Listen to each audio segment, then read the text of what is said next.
नमस्कार साथियों, आप सभी का हमारे ऑनलाइन प्लेटफॉर्म पर स्वागत है।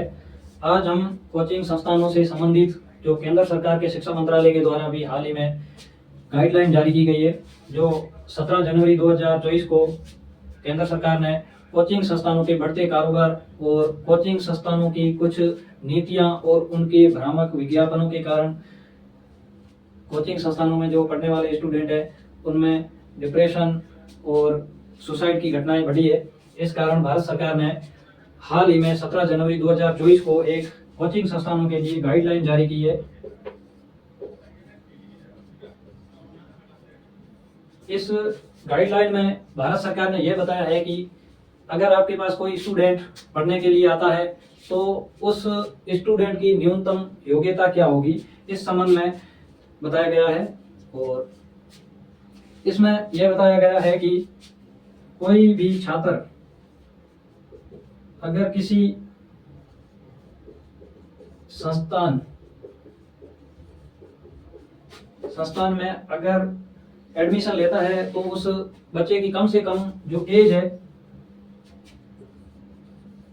एज 16 वर्ष होनी चाहिए।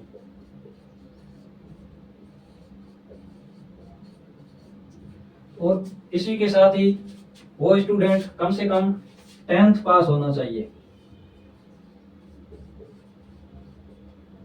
कम से कम वो स्टूडेंट है जो 10th पास होना चाहिए।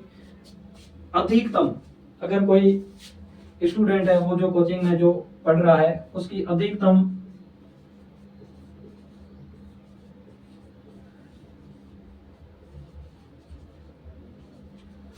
बच्चे की 5 घंटे तक अधिकतम क्लास लगनी चाहिए, उससे अधिक उसकी क्लास नहीं लगनी चाहिए। अगर कोई स्टूडेंट जैसे कि 16 वर्ष का हो गया है और वो 11th क्लास में है और उसी के साथ ही वो किसी कोचिंग संस्थान में कोई कंपटीशन की तैयारी कर रहा है, तो जो स्कूल जिस समय में लगती है उस समय में कोचिंग संस्थान में वो पढ़ने नहीं जाएगा। इसी के साथ ही सरकार के द्वारा अभी जो शिक्षक कोचिंग संस्थान में पढ़ाएंगे उनके लिए भी न्यूनतम योग्यता का उल्लेख किया गया है। इसमें शिक्षक कम से कम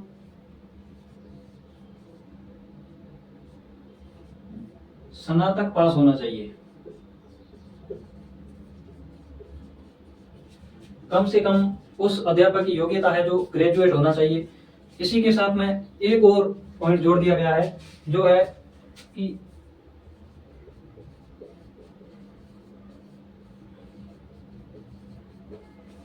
वो शिक्षक किसी भी मामले में दोष सिद्ध अपराधी नहीं पाया गया हो।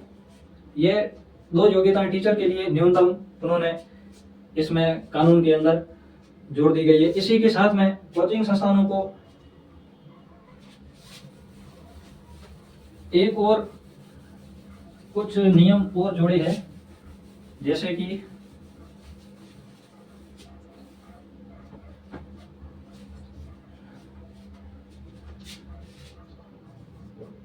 कोई छात्र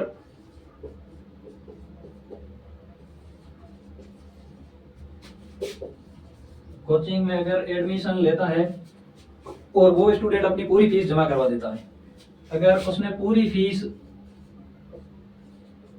जमा करवा दी है और वो किसी कारणवश बीच में ही कोचिंग छोड़ना चाहता है, तो जितने दिन की बची हुई फीस की अवधि है, जो फीस उसको वापस उस छात्र को वापस लौटानी पड़ेगी। मतलब कि उस छात्र को वो फीस कोचिंग संस्थान वापस देगा। इसी के साथ में ही अगर वो फीस जमा करा रहा है तो फीस की रसीद, वेरी इंपॉर्टेंट, फीस की रसीद उस छात्र को देनी होगी। कोचिंग संस्थान के द्वारा मान्य जो रसीद होगी वो उस स्टूडेंट को देनी होगी। उसी के साथ ही अगर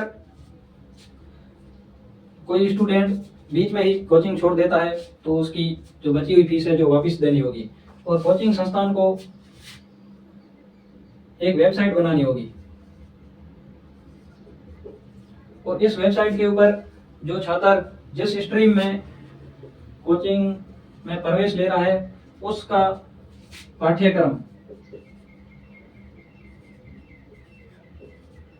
उसका सिलेबस और ये जो सिलेबस है कितनी अवधि में पूरा होगा। जैसे कि अगर कोई स्टूडेंट किसी स्ट्रीम में प्रवेश लेता है, उसकी अवधि 6 महीने हो या साल हो, तो उसी के साथ ही इस वेबसाइट पर शिक्षकों की प्रोफाइल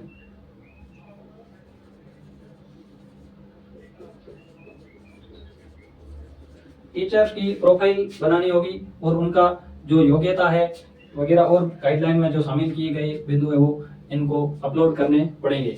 और इसी के साथ ही पाठ्यक्रम सामग्री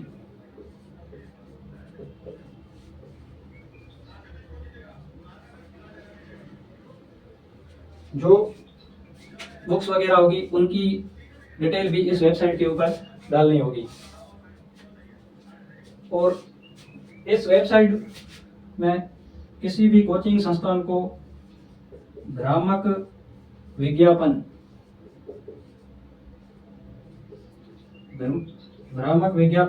नहीं करने हैं। अगर कोई भी इंस्टीट्यूट है जो झूठे दावे करता है कि मैं आपका सिलेक्शन करवा दूंगा या गारंटी बेस, कोई भी स्टूडेंट गारंटी बेस नहीं, उस स्टूडेंट को कोई भी कोचिंग संस्थान है जो गारंटी बेस नहीं चलाएगा, ऐसे ही झूठे विज्ञापन की नहीं करेगा कि मैं आपको सिलेक्शन दिलवा दूंगा। इस तरीके के हाल ही में केंद्र सरकार के द्वारा गाइडलाइन बनाई गई है कोचिंग संस्थानों के लिए। इसी के साथ ही हाल ही में एक और रिपोर्ट जारी की गई है, वो हम इसी सेशन में पढ़ लेते हैं। हाल ही में शिक्षा की वार्षिक रिपोर्ट,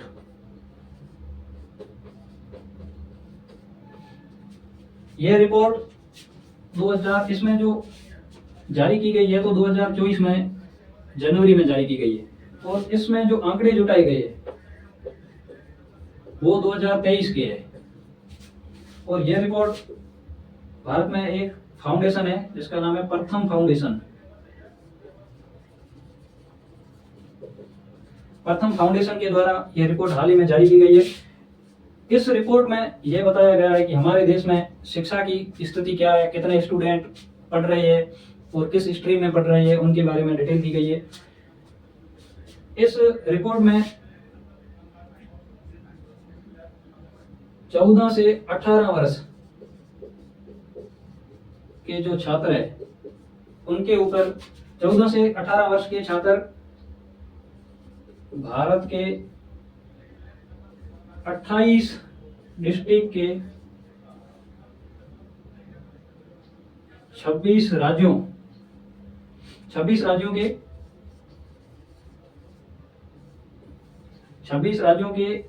28 जिलों के लगभग 35,000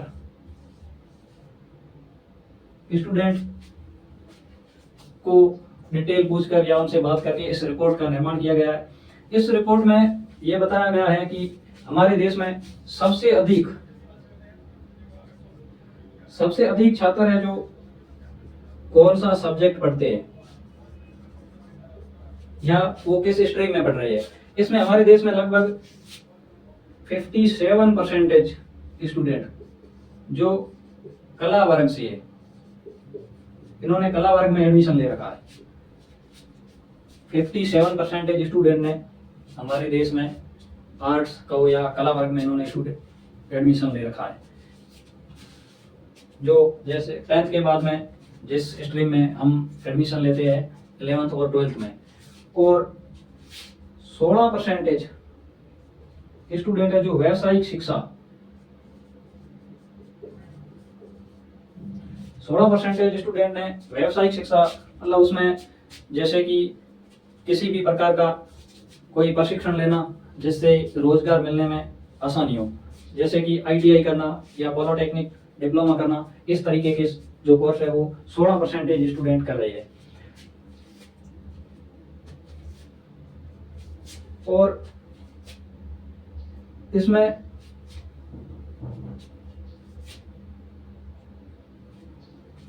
कुछ स्टूडेंट ऐसे भी है जिन्होंने जैसे कि 16%, 14 से 16 और 18 वर्ष तक के जो स्टूडेंट है, इनमें से 10th के बाद में लगभग 3.6% स्टूडेंट ऐसे हैं जिन्होंने आगे की पढ़ाई छोड़ दी है, और 18 वर्ष के स्टूडेंट लगभग 36% स्टूडेंट, जो कि ये जैसे कि 16% और 17%, और इनको जोड़ते हैं तो ये हो जाएंगे लगभग 72%, 72%। इनमें जो 28% स्टूडेंट है, उनमें कुछ स्टूडेंट ने साइंस,